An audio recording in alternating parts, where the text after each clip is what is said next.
Hello and welcome to the Rainy Night Listens podcast. I'm Hailey. And I'm Wyatt, and this is the podcast that you save for a rainy night instead of a rainy day.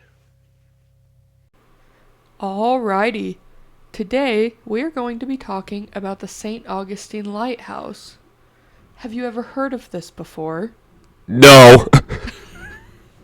Well, have you really not? No, I really haven't. I don't know. I don't think so. At least it doesn't sound familiar to me. Interesting. That's kind of bananas to me, not gonna lie, Chief. Chief? But there's a lot of history with this lighthouse, and it is also reportedly supposed to be haunted. So with that... That's why you figure I've heard of it. Yes. I see. And because you have a personal connection to someone who had a ghostly experience there. Oh! It's not me, by the way. Oh. Hagen and I both had a very stressful experience there, but we didn't have a ghostly experience. But I'll get into that. I was going to say, what do you mean just stressful? Oh, trust me, you'll find out. I still wake up having nightmares about it. What? Yeah. What that? What's that guy in the ocean doing? What, you don't like that fella? I do, but what's he doing? Obviously, he's chasing that oversized flying fish. Okay.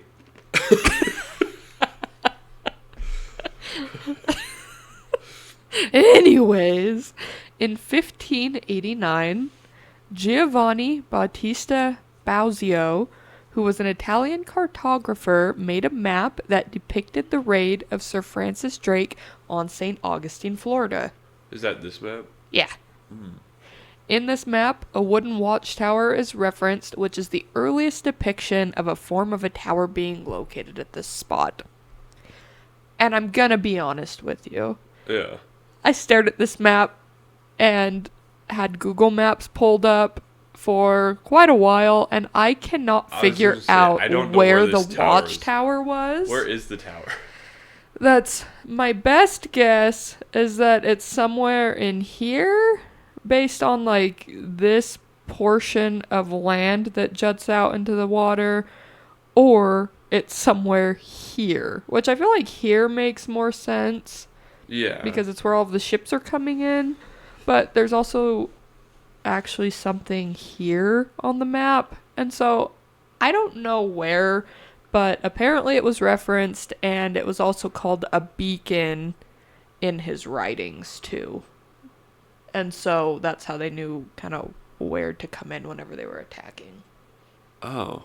So I wish I could point exactly where, but I could not figure out where, because also it was in 1589 and I was comparing it to a Google Earth image from a satellite. Yeah. And so this dude was just drawing this based on what they saw. Yeah. And we're looking at like actual photos of what the land layout looks like.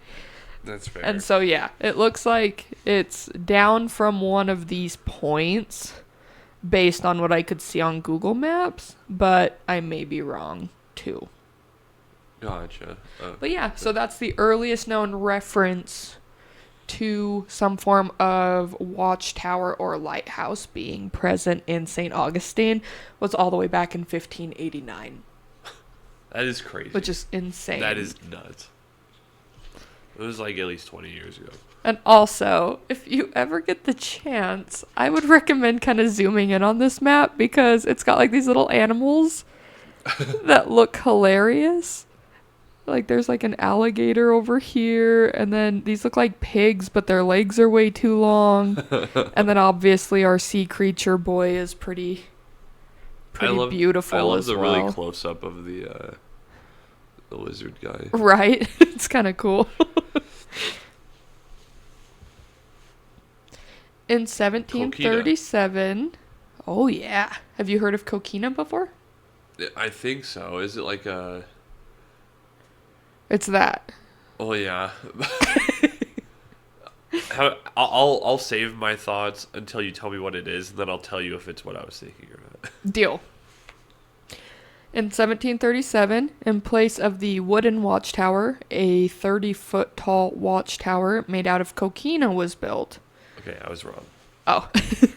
Coquina is actually a type of rock that is made almost entirely out of pieces of mollusks, trilobites, and a variety of other invertebrates. How do you get like a... They had enough of that to make a lighthouse? Yeah. Like, there's huge deposits of it. Like, the coquina that they used to build the stuff around St. Augustine, because the fort that's there is also built out of coquina. And they were able to, like, cut it out of, like, the big coquina deposit that's along the shore there. That's crazy. I don't know a lot about that kind of stuff. I just didn't expect them to have enough to build, like, full structures out of it. You wouldn't think there'd be that many, like, little shells and mollusk Dude, husks. it's crazy. That is crazy. And one of the reasons why this was used for the lighthouse as well as the fort that's near there is because of its ability to absorb the impacts made by cannonballs when they were under siege. Though coquina is softer than regular rock, so instead of shattering or exploding apart on impact, it would actually squish a little bit. Yeah, like it would cause the cannonballs to more sink into it rather than just blowing it apart. That's crazy. In 1783, an additional 30 feet of height was added to the watchtower. And a little after this, the wooden addition to the watchtower was torn down and then replaced with coquina. They're really into the coquina in this place. Yeah. The big fans. I want to see like an actual picture of like the deposit. It still just sounds like just crazy to me.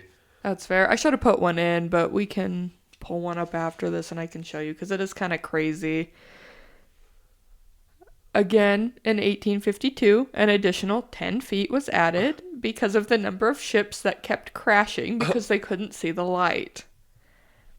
That's crazy. Yeah. By about 1870, it became very clear that due to the changing coastline, that the watchtower was going to fall over into the ocean. Oh. So between 1871 and 1874, the U.S. Lighthouse Service constructed the lighthouse that is still standing today. And there she is. You know, I think in my mind, I'd imagine it would take longer to make a lighthouse than just 3 years. But I guess that's a long time. But I feel like lighthouses are just kind of, I don't know, look at it. It's just... Yeah. That's fair. Crazy. Yeah, it seems pretty quick. But the St. Augustine Lighthouse stands at 165 feet tall and is surrounded by the keeper's house that was built in 1876, 2 summer kitchens that were built in 1886, a garage that was built in 1936 that was used for Jeep repairs during World War II. Holy crap. And a U.S. Coast Guard barracks that was built in 1941. But yeah, so you can kind of see on the picture down below, like near the base of the lighthouse, where the grounds are for it. Yeah. And with that, it is time. It is time. It is time for Hagen's historical word of the day. The myth, the legend. That. Ooh. That's another fun word. That. 4 whole letters. Can you use that in a sentence for me? I was once told to use that in a sentence. Thank you. Yep. T-H-A-T. That. I didn't know you could spell. I just learned. Oh. When the current lighthouse was being built, it was being overseen by a man named Hezekiah Pitty. That's a crazy name. Right? I've never seen that. Not in a name bad before. way. That's just... That's a crazy name. Yeah. Hezekiah Pitty. Yeah. Hezekiah, along with his wife Mary and their 3 girls, Mary Adelaide, who was 15, Eliza, who was 13, And Carrie, who was 4, moved from Cape Elizabeth, Maine to St. Augustine, Florida for the construction. They actually lived on site, so their 3 girls would often play with the children of some of the other construction workers around where all of the work was going on. One of their favorite pastimes was playing with the supply cart that would be used to haul supplies back and forth from the supply ships to the construction area near the lighthouse. Oh. They would take the cart up to the lighthouse and climb inside, and then they would ride the cart down where it would be stopped by a wooden board that went across the tracks before it got to the water. I'm wondering if you can see where this is going. Yeah. It's kind of sad. Yeah. On July 10th in 1873, Mary Adelaide, Eliza, Carrie, and another 10-year-old little girl climbed into the cart and took off down towards the water. However, on this day, someone had removed the wooden board, so instead of stopping at the end like they normally did, the cart flew off and flipped down into the water and landed on top of the 4 girls. Oh my gosh. A man who was working on site saw what had happened and sprinted down to the water to help and had to use all of his strength to lift the cart off of the 4 girls. But sadly, 3 of the 4 girls had already drowned, leaving Carrie, the youngest one, as the only survivor. Holy crap. That's so sad. Isn't that so sad? Oh, hey, the lighthouse keeper and his family, really happy family. Hey, by the way, not good. Yeah, it's devastating. It's really sad. Like, it's so sad. Well, one of the things that makes this lighthouse so famous, like we had said earlier, is that people say it is haunted. And some people believe that the spirits of the girls who tragically passed away are some of the spirits who are haunting the lighthouse and the grounds. There have been many reports of paranormal happenings since that time. One such instance took place in the 1950s. A relief lighthouse keeper was living in the keeper's house and kept hearing what sounded like footsteps upstairs. Every time he went up to see if someone was in the home or to see what was making the sound, he couldn't find anything. And after enduring this for some time, he finally moved to another building, stating the big house was haunted and he would not stay another night in it. Oh. In the 60s, that same building was rented out to a man who made leather goods and sold them in St. Augustine. He reportedly shared a story about how one night he woke up and saw a small girl standing close to the side of his bed. And he claimed that he blinked his eyes to try to get them to focus more, but when he did this, she disappeared. Oh my gosh, dude. That's terrifying. I'd just leave. Like, hey. Right? Walk down the road, knock on a random door. Hey, I'm tired. Could I just pass out? Can I just crash at your place, please? Just for the night, I swear. If I'm being frank, I'm horrified. If I'm being frank, I saw a ghost.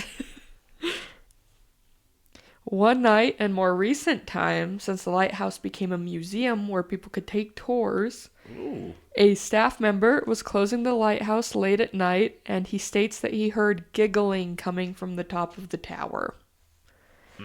I'd leave. Dude, I would be Gone.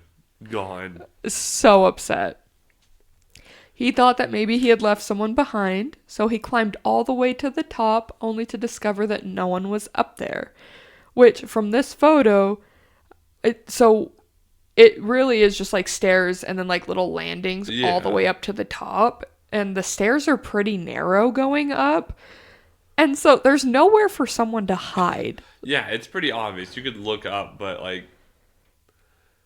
I mean, the bottoms of the stairs have holes in them, so you can see through all the way up. But the landings are just, to my knowledge, they don't put much on those landings, right? They're just kind of just full, like just empty walkways up until the top. Yeah, like whenever Hagen and I were there, the landings were pretty empty. Like they had little placard things that gave pieces of information about the lighthouse as you were climbing. But outside of that, they're there's nowhere to hide. It's freaky. Yeah. So, as he began descending back down the winding staircase, he heard the same giggling coming from below him. And on his way down, he didn't find anyone. I would throw up. That's the most child ghosting ever. I would I'm at violently the top of the puke. Hey, I'm at the bottom now that you're at the top. Yeah, I would violently vomit everywhere. All over. Dude, it'd be so scary. Be especially just giggling too. Not even what sounded like conversation, just giggling. Just giggling. Yeah. Not my cup of tea. I'm out of there. No. Another time, someone who was on a tour of the lighthouse was standing on the first step of the staircase, and when she attempted to take a step to start climbing, she found that her shoelace had been tied to the banister. What? Yeah. That doesn't even make sense. How? What? What? Yeah. That's gotta be like... Bananas? Yeah. I would call that bananas. I would call that, in fact, bananas. In 2006, ghost hunters investigated the lighthouse, and they captured this video. Ooh, you gonna watch a video? So it looks like something's like peeked over the banister. And then all of a sudden, a few seconds later, it peeks over 2 floors up. And then you can see it moving to the right. Yeah. And then it disappears. Like I said, very, very child ghost thing to do. Right? Like both the times, just like you hear giggling at the very top, so you go all the way to the top, and then the giggling's below you. Very child thing to do. And then that, like, peek over one railing, and then peek back over again 2 floors higher. Yeah. That's terrifying. Absolutely horrifying, right? Yeah. Absolutely terrifying. Mm-hmm. I remember watching that episode and being so scared of it. Yeah, I bet. I never watched Ghost because Hunters there's too much. another part too where you can see a shadow like move on one of the other floors in between those two while that's happening. And so it's almost like it like sprinted up the two, which granted, I'm not in the best shape, but whenever Hagen and I climbed that thing, it was steep. Oh, I bet. Like, those stairs were so steep. Yeah, I feel like they're not built for, convenience. They're built to, hey, this is a thing that it's a lighthouse. It's not, Yeah. I don't know, built to work, not built to be convenient. Mm-hmm. It's a really pretty picture, though. Thanks. Hagen took it. Great job, Hagen. Gave a good thumbs up. He did. When Hagen and I were there, there was a staff member that was working in the lighthouse before we started climbing up, and we talked to them and we asked them if they had had any paranormal experiences, and the lady actually told us that one time she was like leading a tour, and it was one of the nighttime tours, and she was up a few floors and was standing on one of the stairs, and whenever she went to move, she had also had her shoelaces tied to the stairs. That's crazy. Which Hagen and I were like, because she was like laughing about it, she was like, yeah, it kind of freaked me out a little bit, but thankfully it was towards the end of the tour. But Hagen and I were like, that ghost tried to murder you. Yeah, that was like attempted murder. Yeah, like that ghost was trying to make sure you never came back or that you stayed forever. I was gonna say, because like, okay, if a person's shoelace gets tied to like the banister, like like at the bottom, where it's first started, I could see someone sneaking under and doing that as a prank. But multiple floors up where the bottom of the stairs is like. Yeah, like suspended how much higher than the next landing? Like, not the next landing, but the next staircase. Yeah. Like, those aren't close together. That's like a 10-foot gap. Yeah. That's crazy. That's horrifying, right? That is. But yeah, she was just laughing as she was telling us about it, and we're both like, if you aren't making this up, that ghost tried to off you, my dude. You could have died. That was a, hey, I don't want to work here anymore kind of moment. Yeah. Hey, we want you to play with us forever. I had a mouthful of Gatorade for that. My bad. Forever. Never leave. He'll always be with us. One time, Bones all taste the same to Father Johann. the children's bones. Children's bones. It all tastes the same to Father Johann. Father Johann. One time, our aunt and uncle were actually on a tour of the lighthouse. And while on the tour, our aunt said that she was standing there listening to the tour guide talking, and she felt a small hand slip into her hand while she was standing there. And she said that initially she didn't think anything of it until she remembered she hadn't brought her kids on the tour with her. And she said that whenever she looked down that no one was there, but she gradually felt the sensation of the hand disappear out of hers. Like she felt the hand, looked down while still feeling the hand, and there was nothing. That's terrifying. Whenever we were talking to her, she said that she thought that her daughter had grabbed her hand and was holding it until she remembered her daughter was not on the tour with her. And then she looked down and felt the hand disappearing as she was realizing that no one was standing there. That's terrifying. Isn't that insane? That is terrifying. So crazy, right? Like, it's so sad. Yeah. But also horrifying. Yeah, because it's like she said, like immediate mother instincts, like, oh yeah, it's just my daughter. It's like, wait, my daughter isn't with me. Yeah. That's horrifying. Like, I'm glad it was something positive like that, and not her getting her shoelaces tied to the stairs at the freaking top. But still, that's crazy. Yeah. So when Hagen and I were there, again, we didn't experience anything paranormal ourselves. Yeah. But we also had something super scary happen. So we had climbed to the very top of the lighthouse, and whenever you get up to the top, so it's getting more and more narrow as you're climbing up, until you get all the way up to the top, and then it's this super narrow landing where there's enough room to step to the side to allow people to pass you, but they're passing super close, and you can either go back down the stairs or you walk outside onto the main landing where you can go around the outside of the lighthouse. Yeah. Well, Hagen and I were just coming back inside from being outside, and these two little girls came up the stairs, and the older of the two, we stepped over, and she walked past us and went outside. But the younger of the two made eye contact with us and looked like she got scared because there were two adults that she didn't know standing in front of her, blocking her way. And she started backpedaling towards the freaking stairs and got so far that her back foot was about to go off of the top step. And so I reached out to grab her right as her parents made that turn and grabbed her. But we almost watched a freaking little girl tumble backwards down the stairs. Like, my stomach was in a knot for so long after that, because there was almost another tragedy at the freaking lighthouse, and it was because this little girl was backpedaling and almost yeeted herself down the stairs backwards. That's terrifying. That's just, yeah.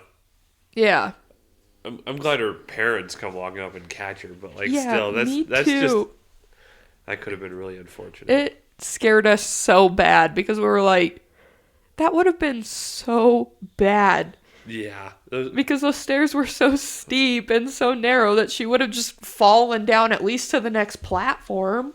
Like, it was so bad. But yeah, so not paranormal, but still unfortunate. Still very, very scary. Yeah. But yeah. That's pretty much all that I've got on the St. Augustine Lighthouse. I realized as I was looking stuff up for this that I'd wanted this one to be mainly on the lighthouse itself, but St. Augustine, the city there, is so old. I mean, there was a map of it from 1589, and so it's so old that I feel like we need to do a full episode on St. Augustine itself In because general. the forts there and Oh, everything yeah. have a lot of crazy cool stories and That's true. I didn't even think of that. Those forts getting sieged by like ships and stuff. I'm sure they've got something going on in them. yeah. But yeah, But yeah, all right. what did you think of the St. Augustine Lighthouse? I think it's really interesting. It's really cool. It's. I always feel like it's a lot more interesting when the person telling the story has an account from the place itself. You know. Yeah. Like I want there to be episodes where like we cover something and we can talk about having been there. You know. Yeah. Like I want to see these things too in person and be able to talk about them. But Maybe the three of us need to plan a trip to St. Augustine and investigate ourselves. See if we can the go on some of forts. the late night tours. That'd be cool. There's a lot of weird stuff around there, but the history is crazy cool too. I'm always scared with like points of interest like the lighthouse, you know, that are known for notoriously being haunted. I'm always scared it's going to be like those things where they tourist trap it and make it sound haunted, you know, like hiding Yeah. speakers or, you know, having people do things that like would freak out tourists. I hope that doesn't happen, but I know it does, you know. Yeah. I just don't know if it happens here of all places. Yeah. But that's always my fear, like going to a notoriously haunted place is that it's going to be like scripted and dumb. Yeah. I think that's why our aunt's story threw me so much. Yeah. Is because I was like, There's no faking that. how do you fake something like Yeah, that? there ain't no faking that. So this, which I don't think she was making it up because even whenever she was talking about it, she seemed so baffled by it Yeah. still that, I don't know, it's kind of crazy. That is. This one's really interesting, though. I like this one a lot. Yeah. It's always fun hearing about ancient structures that have a story, Yeah.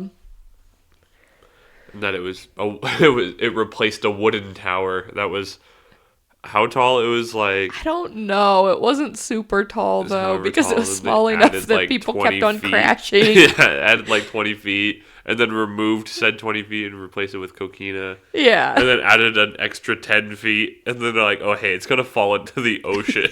Yeah. Like the original site where the watchtower used to be it's like an archaeological site. Like it's marked on Google Maps. You can go do like tours and Oh. stuff kind of around the area, but it's all underwater now. But Gotcha. it's kind of cool though. Like That is really everything cool. is so close that Yeah. you can kind of go see everything. Like I think we spent the entire day in St. Augustine just going to like each of the sites, and it still felt like we had barely done anything by the time the day had wrapped up. That's cool. Yeah, it'd be cool to see that kind of stuff. Yeah. But let us know what you guys think about the St. Augustine Lighthouse.